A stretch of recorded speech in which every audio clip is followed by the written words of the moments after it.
Tem uma apresentação que está sendo colocada. Antes de mais nada, agradecer o convite, agradecer e parabenizar a iniciativa aqui. A gente está discutindo transporte, está discutindo mobilidade no contexto atual e ter uma iniciativa, ter um cuidado de colocar discussões com essa profundidade, com essa qualidade. E aí eu fico muito confortável em falar isso logo depois da fala do Lúcio e antes da fala do Calabria. O Lúcio tem um histórico que é incrível. O Calabria é uma das figuras mais ativas hoje em cobrar, acionar poder público, tentar trazer e buscar resultados para mudar as coisas. E também meus dois outros colegas que estão compondo a mesa, agradecer aqui a presença. Eu vou propor, e eu não vou me estender muito, eu vou tentar ser rápido, porque eu tenho muita informação em cima do que o Lúcio disse, e é legal quando as coisas se completam. Eu acho que quando a gente tem, quando mitos crescem, a gente tem que trabalhar com dados, a gente tem que trabalhar com informação. Quando a gente tem uma sociedade que começa a reagir com base na emoção, a gente tentar ter um pouco de metodologia, tentar recuperar conhecimento e buscar, e é assim que você mata mitos. Eu acho que a gente precisa, se tem uma coisa que une todo mundo nesse auditório, eu acho que é a vontade de superar mitos, a gente construir democracia de novo. Eu estou aqui na apresentação, eu tenho duas palavrinhas ali embaixo, que é o subtítulo do livro que eu escrevi, As Possibilidades da Tarifa Zero contra a Distopia da Uberização. Vou chamar a atenção para essas duas palavras difíceis, distopia e uberização, a gente vai entrar nelas. Antes eu queria dar um quadro, aprofundar um pouquinho isso. Pode passar o próximo slide, por gentileza. Queria passar um pouquinho do que o Lúcio falou com números. Obrigado. O Lúcio falou do aumento da passagem, do valor da passagem. Está aqui, ó. Não dá para ver tão bem, mas essa apresentação vai estar disponibilizada depois em todas as redes, então quem quiser consultar. Essa evolução do preço da passagem. Eu não fui tão longe quanto o Lúcio, ele falou em 94, eu comecei em 98 esse levantamento, R$1. Um levantamento no site da SP Trans, tem um endereço em cima, e aí quem quiser checar, verificar, tem todos os decretos de aumentos, então dá para consultar fácil.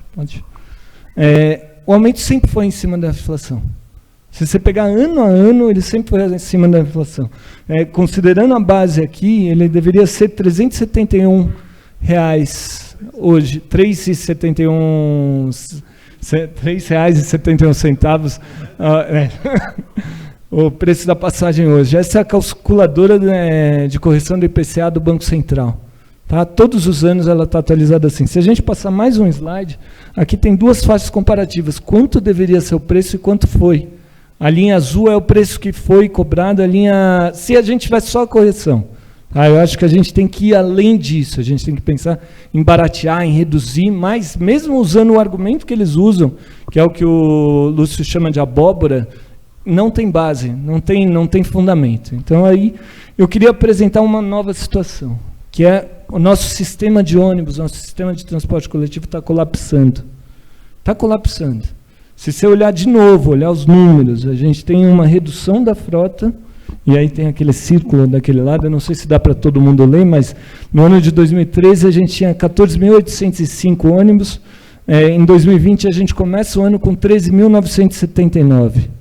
Em 2013 a gente tinha 2.924 bilhões de viagens anuais, em 2019 a gente fechou o ano com 2.636 milhões. É uma redução de 300 milhões de viagens, isso é muita coisa. A gente está tendo menos gente andando de ônibus, mesmo com a população da cidade crescendo. A gente tem aí uma coisa que é muito concreta, nosso sistema de ônibus está colapsando.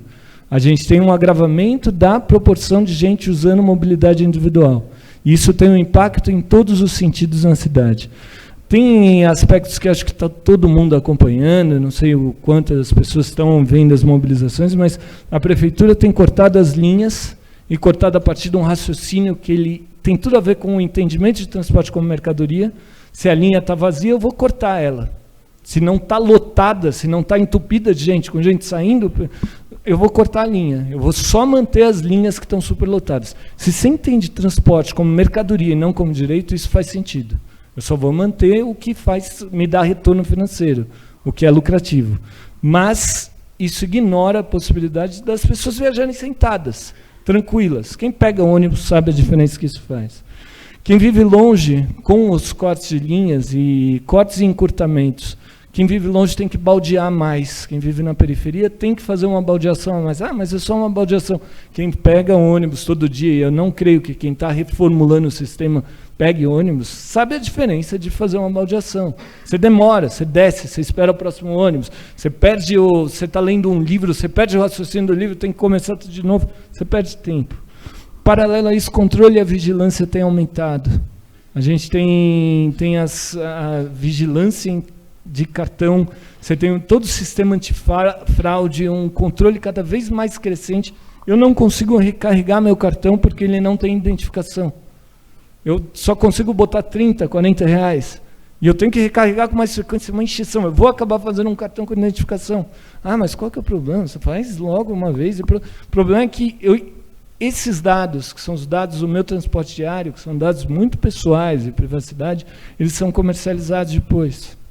Eu tenho problemas de restrição em relação à privacidade, procuro evitar ceder material, e por uma questão de perspectiva pessoal, de crença pessoal, eu vou acabar sendo obrigado a fazer isso.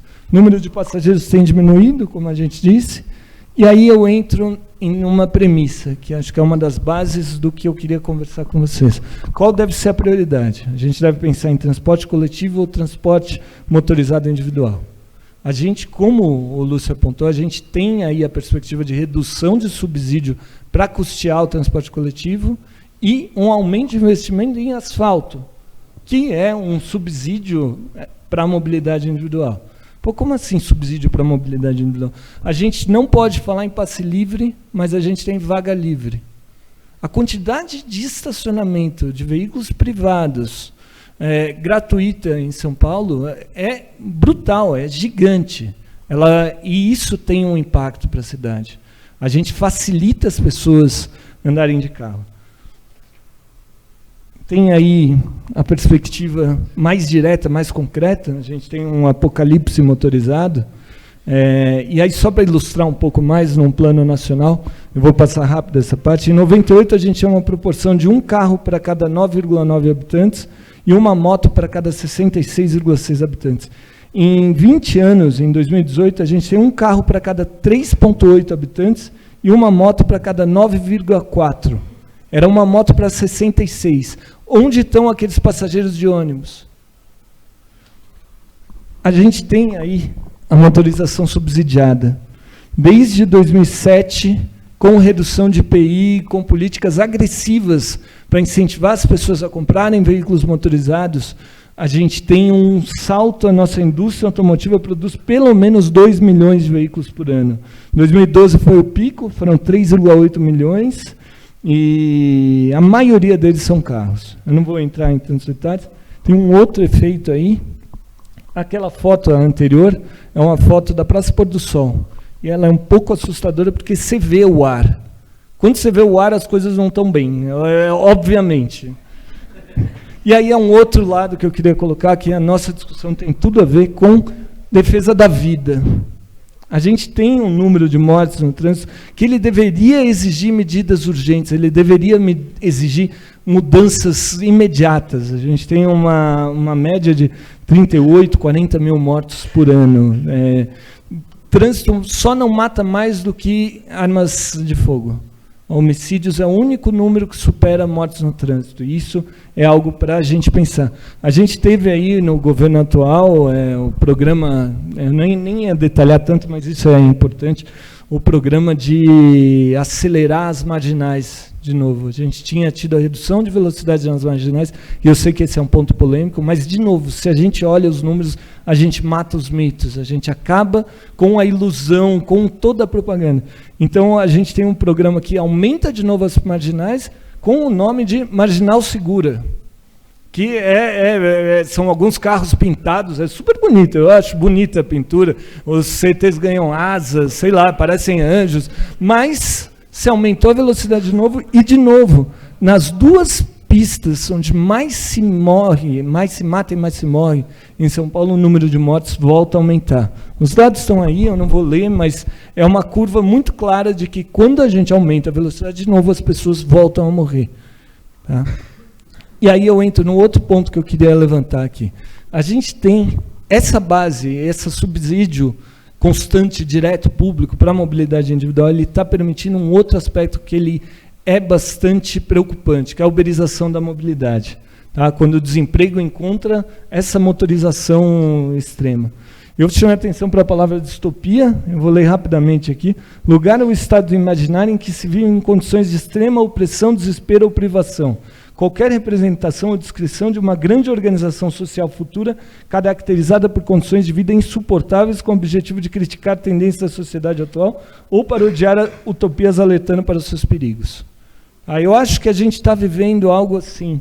E quando eu falo de uberização, eu estou falando dos trabalhadores empreendedores, entre aspas, que não têm garantias sociais, não têm estabilidade, não têm salário fixo, pagamento por jornada, o cara vai tentar trabalhar mais. Junto a isso, você tem a gamificação, que é o cara cumprir 10 corridas, em vez de ele ganhar 3, ele vai ganhar R$4. Um cara que faz entregas entre os entregadores, isso estava uma febre, e tinha entregador de moto correndo loucamente, a prefeitura tentou frear isso. E aí a gente tem esse sistema que é gerenciado por multinacionais, com as empresas ganhando por volume, e não garantindo nem segurança nem qualidade. Tá? O iFood e o Uber, eu não estou falando só de Uber, apesar de falar de uberização, mas todas as empresas que trabalham com essa lógica, eles lideram o ranking de reclamações do Reclame Aqui, que é uma referência apenas, mas ajuda a gente a pensar um pouco mais. E mais grave que isso, a gente tem um aumento do número de mortes de motoqueiros, que o relatório de 2018 da CT relaciona diretamente ao aumento de morte de motoentregadores. A gente tem uma sociedade cada vez mais dependente de motoentregadores, onde mais gente morre. E aí a última parte, eu vou encerrar já, porque eu acho que eu estou passando o meu tempo, as possibilidades da tarifa zero. Se a gente entende transporte como direito e não como serviço, a gente, pode passar de novo, a gente tem possibilidade de construir um mundo diferente. Tá? A gente tem bases legais muito claras para isso. O artigo 6º da Constituição, ele foi alterado em 2015, ele foi alterado e ele passou a prever transporte como um direito social. O transporte está na mesma categoria que educação, saúde, habitação. O Estado tem que garantir, é dever do Estado garantir o transporte. O artigo 230 da Constituição e o artigo 39 do Estatuto do Idoso garante passe livre para quem tem mais de 65 anos, que por si só é louvável e é muito banalizado, é muito naturalizado aqui no Brasil, e é óbvio para a gente que alguém que trabalhou a vida inteira tem que ter esse reconhecimento, mas em outras partes do mundo não existe isso. E a gente tem que louvar isso, a gente tem que comemorar, tem que celebrar, não foi cortado. Acho que isso não se consegue cortar, acho. O passe livre para quem tem mais de 65. Política Nacional de Mobilidade Urbana também prevê a modicidade é garantir o preço mais baixo e prevê possibilidades. As cidades que têm passe livre, eu tenho relacionado 15 cidades. A gente tem exemplos concretos, eu atualizei, botei Vargem Grande. A gente tem exemplos concretos, tem uma cidade maior que é Maricá, que tem 157 mil habitantes. Maricá ganha muitos royalties de petróleo, estruturou todo o sistema de garantias sociais a partir disso. Mas a gente tem outras cidades com porte médio, com um tamanho considerável, que conseguiram implementar. Eu concordo com o Lúcio quando ele coloca que é muito mais político do que técnica a decisão. Não é uma questão técnica, dá para fazer. E aí a gente vai para como financiar. Tem várias possibilidades. Tem desde a possibilidade de você tentar cobrar, relacionar isso que o Lúcio estava falando, cobrar quem tem imóveis, ou quem lucra muito com o sistema de mobilidade eficiente. Faz sentido isso. Cobrar o setor produtivo. Na França tem um exemplo nesse sentido, onde o setor produtivo arca com uma parte do custo de transporte. E eu não estou falando de vale transporte. Vale transporte aí eu volto em outra ideia do Lúcio, é só para dia de trabalho, igual passe estudantil. Ou seja, é como se a gente só estudasse na escola. É uma visão de educação totalmente quadrada e técnica. Desconhece que a gente está aqui, por exemplo, é estudar. A gente está discutindo, pensando, refletindo, e se a gente conseguir quebrar os muros da escola e ter as pessoas fazendo isso com mais frequência, a gente vai ter uma sociedade diferente. Dá para buscar recursos com a sociedade, tentar criar fundos específicos, e dá para taxar o transporte motorizado. O Rafael vai falar um pouco mais da CID, porque ele adora esse assunto, então não vou nem entrar muito, mas pensar em vez de reduzir IPI, aumentar a IPI. Pensar em tentar associar o uso taxar um pouco mais o uso do automóvel para desestimular. Quando eu defendo essa ideia, eu já tive algumas conversas com o Lúcio sobre isso, ele coloca, cuidado, calma, porque senão você vai onerar uma parte da população que é pobre, não consegue viver no centro de São Paulo e precisa do carro para entrar e sair da cidade. É verdade. A gente não pode acelerar nessa direção sem pensar nisso. Então, não adianta pensar numa mudança mágica. Eu acho que é gradual, eu acho que a gente tem que muito mais oferecer alternativas, e aí oferecer passe livre é chave nisso, e gradualmente tentar desestimular o uso do automóvel. Uma proposta que é polêmica, por isso que eu falei agora, é o pedágio urbano, por exemplo, onde você cobra para entrar em determinadas áreas. Tem cidades do mundo que implementaram, Londres, por exemplo, mas isso torna o custo de vida e de trabalho nas regiões centrais ainda mais pesado, o que não é o que a gente quer. Esse é um quadrinho do Andy Singer, que é um cartunista que eu gosto muito, ele defendendo transporte, tem o motorista falando, transporte público é um desperdício de dinheiro, tem que sempre ser subsidiado. Aí ele vai listando o que está subsidiado ali para o motorista, a pista, o policiamento, os estacionamentos, enfim, ele lista uma série, é irônico. E eu queria concluir com um trecho no livro do Walter Ugumãe, que chama Contos de Cães e Maus Lobos, em que ele fala, aprendi que o dinheiro tem interesse na troca das coisas, mas não todas. De qualquer modo, meu avô me ensinou que não devemos dar tanto valor ao preço, mas ao valor. E não devemos dar tanto... E acreditava que faltava ao mundo mais coisas sem preço devido ao grande valor que tinham. Na verdade, quanto maior o valor, mais indecente se torna que sejam vendidas. Aquilo que há de mais valioso deve ser um direito de toda a gente, distribuído por graça e segundo a necessidade. É isso.